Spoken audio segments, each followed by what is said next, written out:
Assalamualaikum warahmatullahi wabarakatuh.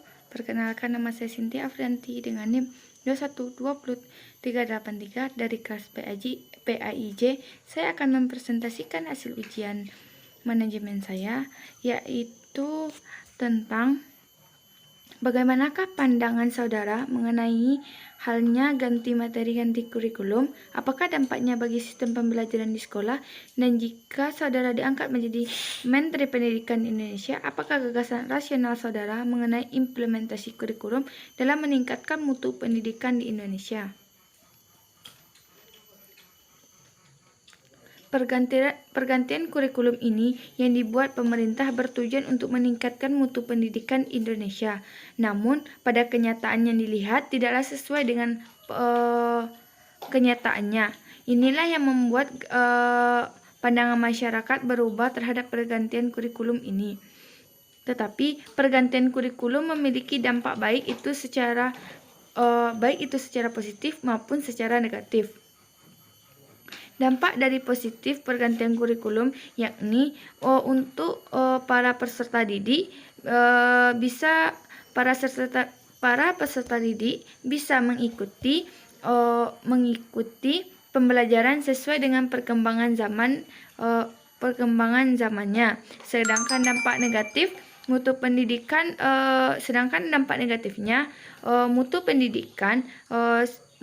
pendidikan bisa menurun dan menimbulkan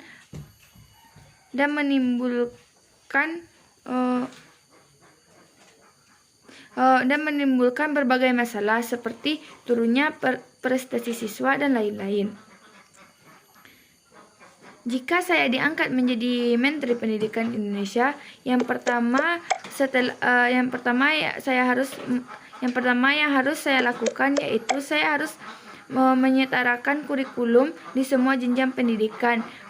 Setelah itu saya akan melakukan evaluasi terhadap kurikulum tersebut. Saya akan melakukan pergantian kurikulum, namun di dalam kurikulum ini saya hanya menambahkan sedikit demi sedikit perubahan dari kurikulum sebelumnya, sehingga dapat menghilangkan kekurangan dari kurikulum sebelumnya. Dengan hal ini insya Allah mutu pendidikan bisa meningkat. Yang kedua, lalu bagaimanakah menurut pelaksanaan maupun pengembang kurikulum bagi kelasnya? Lalu bagaimanakah menurut saudara aktivitas pengembangan kurikulum yang dilakukan oleh seorang guru? Dengan aktivitas yang dilakukan oleh guru dapat mengembangkan kurikulum di sekolah secara efektivitas, efisien, kritis, dan lain-lain. Aktivitas yang dilakukan guru ini dilaksanakan dalam bentuk merencanakan, melaksanakan, dan mengevaluasi, di mana dalam aktivitas merencanakan, seorang guru merencanakan suatu proses pembelajaran dengan menentukan sebuah tujuan pembelajaran yang akan dicapai. Sedangkan dalam aktivitas melaksanakan, seorang guru dapat mewujudkan rencana dari tujuan tersebut, di mana seorang guru dapat melaksanakan rencananya dalam proses pembelajaran melalui cara mewarnai dan memvariasikan taktik model pembelajaran agar tujuannya tercapai. Dan di dalam aktivitas mengevaluasi guru mengevaluasi bagaimana pengembangan kurikulum yang terjadi. Maka dengan aktivitas yang dilakukan oleh para guru dapat memperwujudkan kurikulum yang efektivitas dan efisien. Yang ketiga, untuk mengantisipasi hal itu terjadi, berikanlah 2 contoh dari 4 landasan yang sudah dipelajari. Implikasikan landasan filosofi dan organisatoris dalam pengembangan kurikulum. Contoh landasan filosofis. Landasan filosofis dalam pengembangan kurikulum menentukan Contoh landasan filosofis. Landasan filosofis dalam pengembangan kurikulum menentukan kualitas peserta didik yang akan dicapai oleh kurikulum. Di dalam kurikulum 13 dikembangkanlah landasan filosofis yang memberikan dasar bagi pengembangan seluruh potensi peserta didik.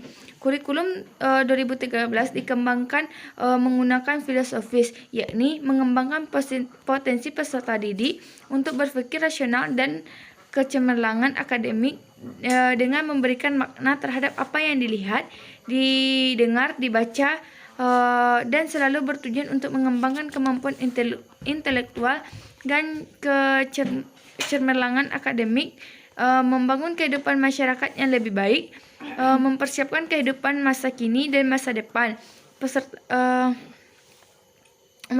peserta didik. Contoh landasan psikologis. Landasan psikologis yang diterapkan pada pembelajaran bimbingan konseling, di mana di sini seorang guru BK dituntut untuk mengenal jiwa muridnya sehingga bisa menjadi motivator, pengarah, dan lain-lain.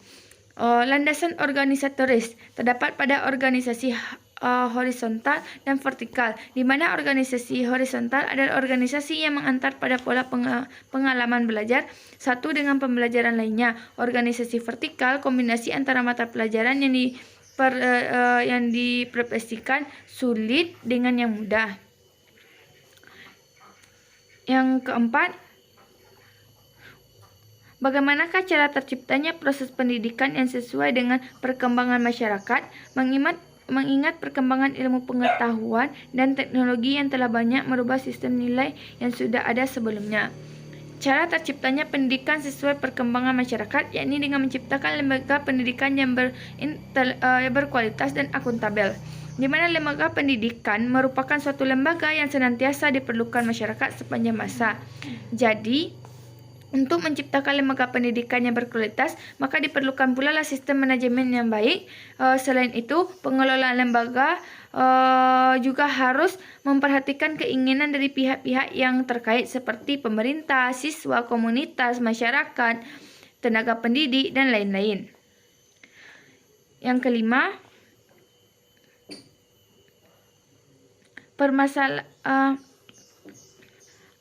apa sebenarnya yang menjadi permasalahan dalam pengembangan kurikulum dalam ilustrasi tersebut? Apakah solusi yang bisa diberikan dalam menangani masalah tersebut? Karena proses pengembangan kurikulum tidak pernah berakhir. Dari ilustrasi di atas, masalah yang disebutkan yakni peran guru dan kepala sekolah yang tidak menjalankan perannya sesuai dengan perkembangan kurikulum. Yang kedua, dalam birokrasi, yaitu pergantian kurikulum yang dilakukan setiap masa oleh pemerintah. Dalam biaya, yaitu biaya yang tidak memadai dalam melengkapi prasarana yang ada. Cara mengatasinya ialah para guru, kepala sekolah, dan tenaga pendidik harus melaksanakan perannya masing-masing dalam melakukan pengembangan kurikulum. Selain itu, mengevaluasi dari kurikulum yang ada.